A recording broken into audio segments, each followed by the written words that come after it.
반가워. 당신을 NFT의 세계로 데려다줄 NFT 로어. 이쪽은 우리의 항해를 이끌어줄 선장님 아곤. 반가워. 그리고 이쪽은 우리와 함께할 세일러 제제. 안녕. 그리고 나는 그냥 바스키. 자, 그냥 바스키이고요. NFT는 뭔지 알겠어. 막 우리 제목에도 있을 거고, 그리고 우리 아마 썸네일에도 있겠지. 그러면 로어는 무슨 뜻인가? 혹시 로어 무슨 뜻인지 알아? 아니, 나 처음 들어본 것 같아. 처음 들어봐? 응. 로어 처음 들어봐?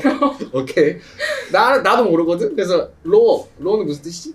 로어라는 거는 원래 구전 동화 혹은 구전 이야기들을 뜻하는 거야. 예전에 이제 문학이라든지 뭐 이제 춘향전이 됐든 흥부전이 됐든 일종의 그 주제나 기본 이제 스토리가 있고 거기에 사람들이 더해져서 이야기가 더 풍성해지고 그게 쓰여진 형태로 지금까지 전승되어 오잖아. 그래서 외국에서도 그렇게 비슷하거든. 원래 초기 문학들이나 이런 것들을 봤었을 때는 사람들이 점점 더 이제 이야기들을 더해가면서 문학들이 쓰여졌다고 해. 그게 역사가 되기도 하고 이제 문학 작품이 되기도 하는데 로어라는 건 이제 그런 의미고. 근데 블록체인에선 또 로어라는 말을 쓰기도 해. 아, 블록체인에서도 로어를 쓴다고? 블록체인에서 이제 문학과는 좀 다르게 블록체인 같은 경우에는 이제 NFT가 됐든 아니면 뭐 다른 자산이 됐든 이제 하나의 지갑에서 다른 지갑으로 이제 전송이 되잖아. 그 NFT가 이제 다른 사람에게 이전이 되는데 그거 자체가 NFT의 로어를 형성한다라고 얘기를 해. 그래서 누가 소유했었는지, 누가 이거를 가지고 있었고 그 어떤 행위들을 했는지가 그 기록이 남으니까 그 NFT 자체의 이야기가 되어준 거지. 그래서 그게 NFT의 내러티브가 되기도 하고 NFT가 어떤 식으로 가치가 형성되는지도 만들어주기도 해. 그럴싸하네.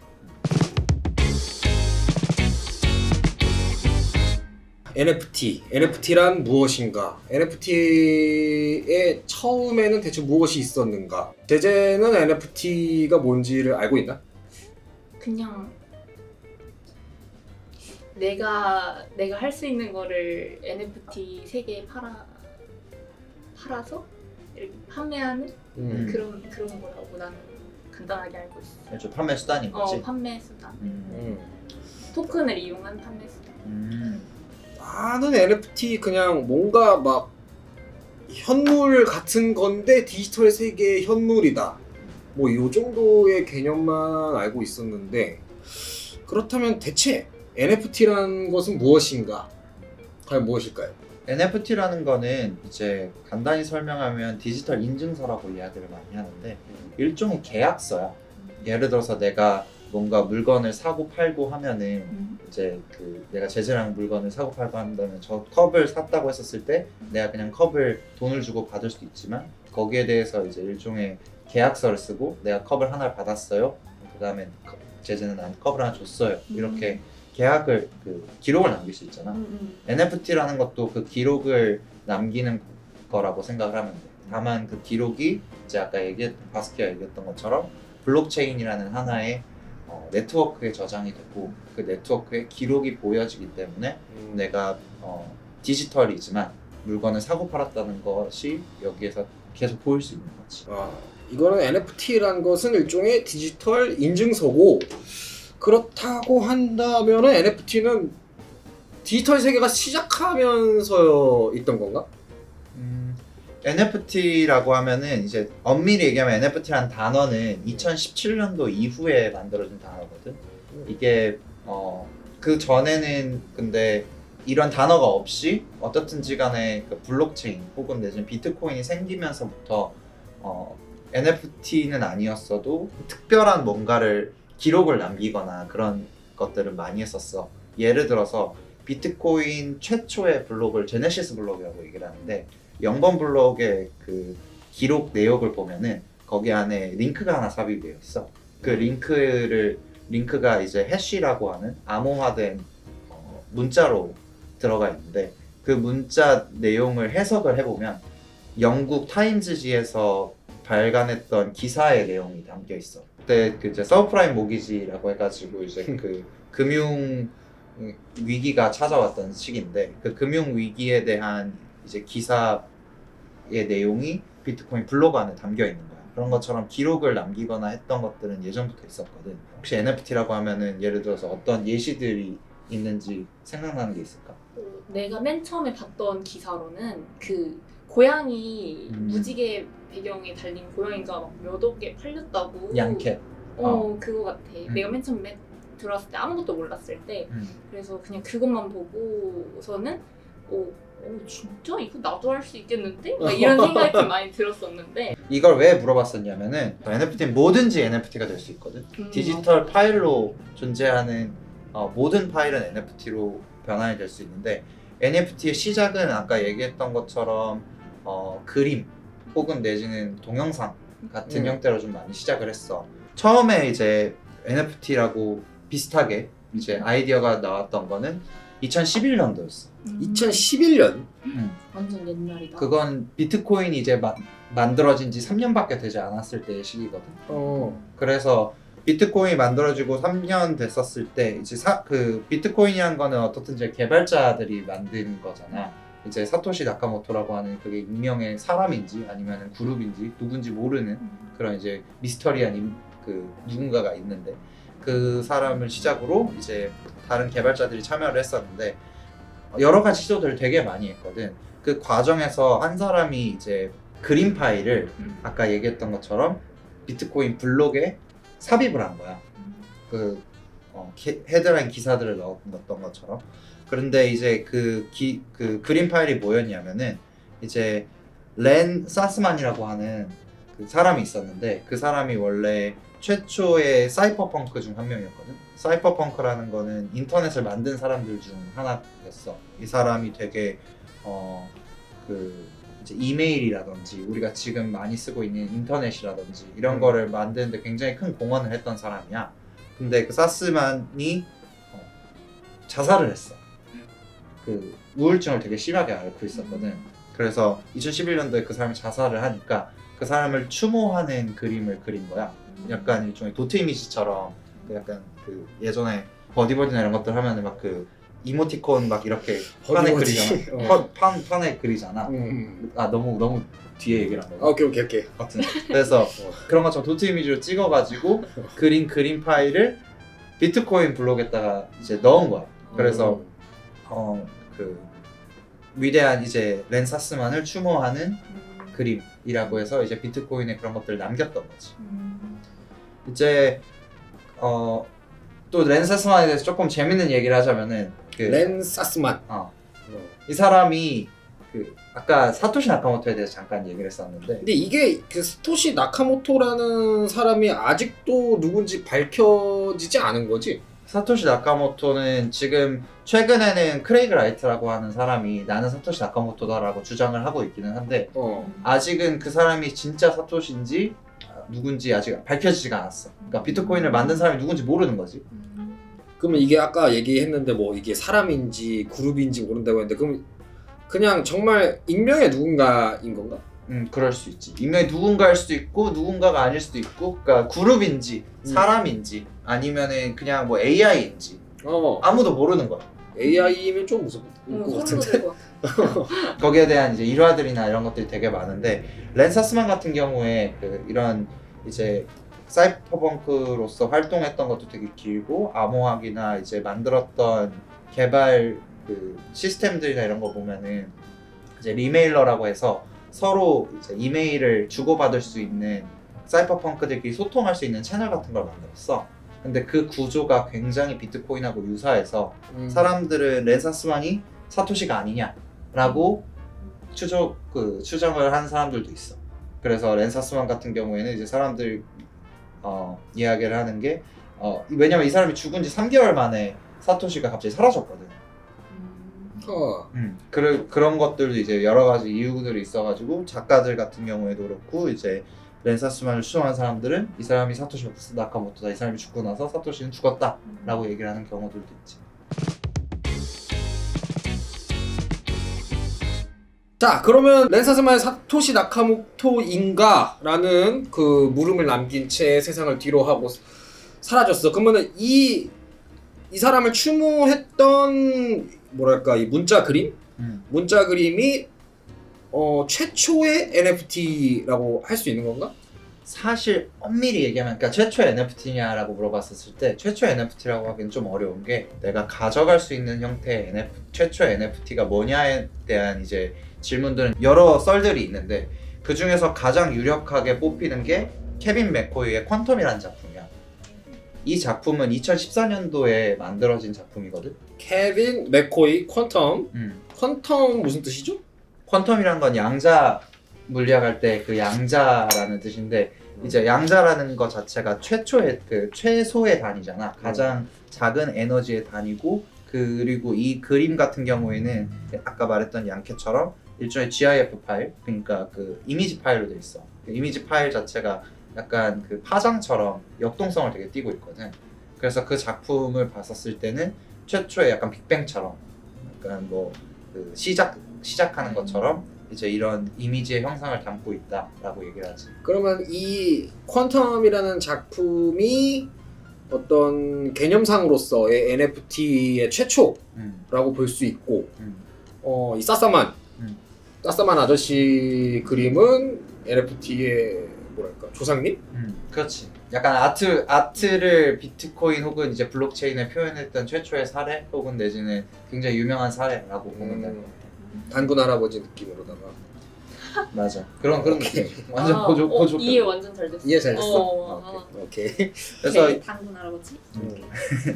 그 퀀텀 같은 경우에는 이제 원래 그러니까 별로 사람들이 관심을 안 가졌었어. 이때만 해도 2014년도니까 비트코인도 사람들이 다 모르는데 거기에 그림이 있다라고 막 하면서 이제 그 엄밀히 얘기하면은 이 그 퀀텀 같은 경우에는 비트코인 체인이 아니라 비트코인 체인을 그 본떠온 컬러 코인, 네임 코인이라는 체인 위에 그 민팅이 된 작품이거든. 그러니까 거기 위에 올라가 있고 작품이 원래 처음에 만들어졌는데 그때는 이제 사람들이 이런 그 네임 코인이란 거 쓰지도 않았고 거의 그 다음에 뭔지도 잘 모르고 별로 그렇게 활용성이 없다 보니까 되게 잊혀져 있다가 이게 최근에 NFT가 굉장히 핫해졌잖아. 맞아.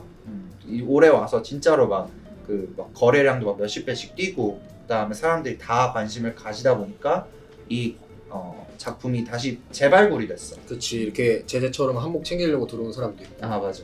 그런 사람들 그게 가장 중요한 것 같아. 오케이. 그래서 그 소더비라고 하는 이제 엄청나게 유명한 경매 하우스가 있거든. 되게 오래된 경매 하우스야.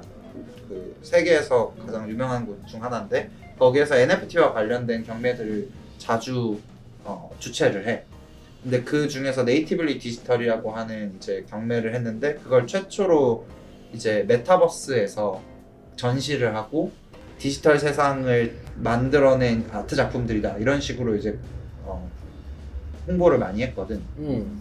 근데 그 콜렉션 중에 하나로 이 작품이 새롭게 재발굴이 됐어. 퀀텀이 이제 전시가 되고 그 다음에 경매를 했거든. 그래서 경매로 1.4 밀리언? 그러니까 한 15억? 16억 이 정도에 팔린 거지.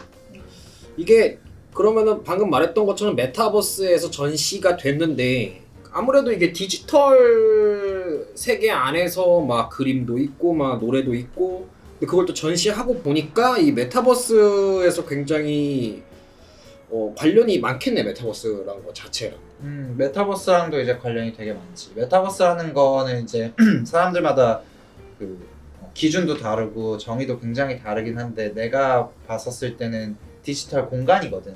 그냥 우리가 지금 이 물리적 공간에 있는 것처럼 디지털 공간 안에서 실제로 이제 거래가 이루어지고 디지털만의 이제 세상을 만들고 있는 게 나는 메타버스라고 생각을 하는데 그 세상 안에서 이 케빈 맥코이의 그 퀀텀이라는 물체 하나의 그 NFT가 얹혀진 거지. 그럼 공간, 디지털 공간이다. 그럼 또 다른 세상이 디지털 세계 속에 또 있다. 라고 한다면은 우리가 이제 이 세상에서 막 땅 사고 팔고 하는 것처럼 거기서도 막 땅을 사고 팔고 하고 막 그럴 수 있나? 안 그래도 이제 얘기를 하려고 했던 부분 중에 하나가 맞지? 짱이야. NFT가 두 번째로 이제 가장 선두적인 프로젝트로 나왔던 것들 중에 하나가 디지털 부동산이야. 디지털 부동산. 디지털 부동산. 그럼 디지털 부동산은 뭐야? 그러면은 뭐 서버를 파는 건가? 서버를 파는 거라기보다는 이제 서버나 이런 거는 이제 그 아까 얘기했던 것처럼 이제 그 인터넷이라고 했었을 때 인터넷은 IP라고 하는 하나의 장소에 기반하잖아. 서버라고 했었을 때는 하나의 장소에 위치한 뭐 컴퓨터 저장소 혹은 내지는 이제 물리적 공간과 뗄래야 뗄 수 없는 관계를 가지고 있는데 메타버스는 이제 블록체인이라는 네트워크 상에서 있는 공간이기 때문에 조금 그게 달라. 물리적 공간과 완전히 별개돼 있는 공간이야. 그래서 디지털 부동산이라고 했었을 때는 최초로 이제 디지털 부동산의 형태로 나왔던 게 이더리아라는 프로젝트가 있거든. 이더리아. 이더리아라는 프로젝트는 이제 이더리움이 나왔던 2015년도 그 첫 컨퍼런스가 이더리움 그 개발자 컨퍼런스가 있었거든. 런던에서 있었는데 거기에서 선보였던 프로젝트야. 우리는 이더리움 블록체인 안에서 땅을 만들겠다. 그 안에 맵들이랑 그 이미지들을 팔겠다. 그 이제 이더리움이라는 땅이 일종의 약간 육각형처럼 돼가지고 픽셀 모양으로 돼 있거든. 그 이더리아 위에 이제 아까 얘기했던 것처럼 집을 짓기도 하고 요즘에는 NFT가 되게 많아지니까 NFT 작품을 산 거를 거기 위에다 올려놓기도 하거든. 전시하는 것처럼. 약간 전시하는 것처럼. 근데 지금 이제 요즘 말하는 메타버스는 그것보다는 훨씬 더 그래픽이나 이제 움직이는 거나 이런 것들이 훨씬 더 자연스러워졌고 그 안에서 이제 할 수 있는 것들이 좀 더 많았는데 이거는 할 수 있는 게 되게 적어. 솔직히 말해서 만들 수 있는 것도 적고 활용할 수 있는 것도 적고 지금은 그렇게 막 활성화된 프로젝트는 아니야.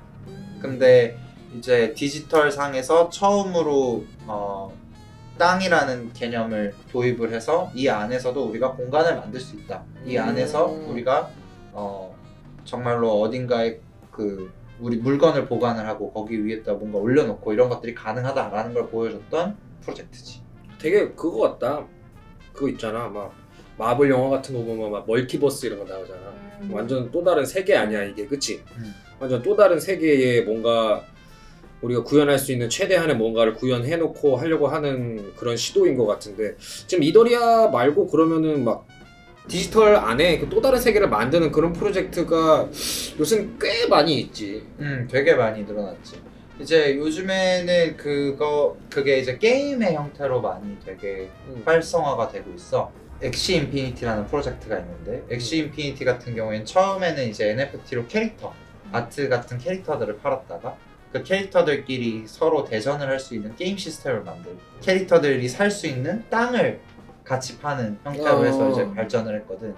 그래서 엑시 인피니티라는 프로젝트가 있고 그거 외에도 이제 샌드박스, 더 샌드박스 게임즈라고 해서 샌드박스라고 하는 이제 게임 같은 경우에도 처음에는 이제 약간 그냥 네모판 맵 위에 그냥 내가 몇 개의 땅을 사면 거기에 막 색칠이 돼.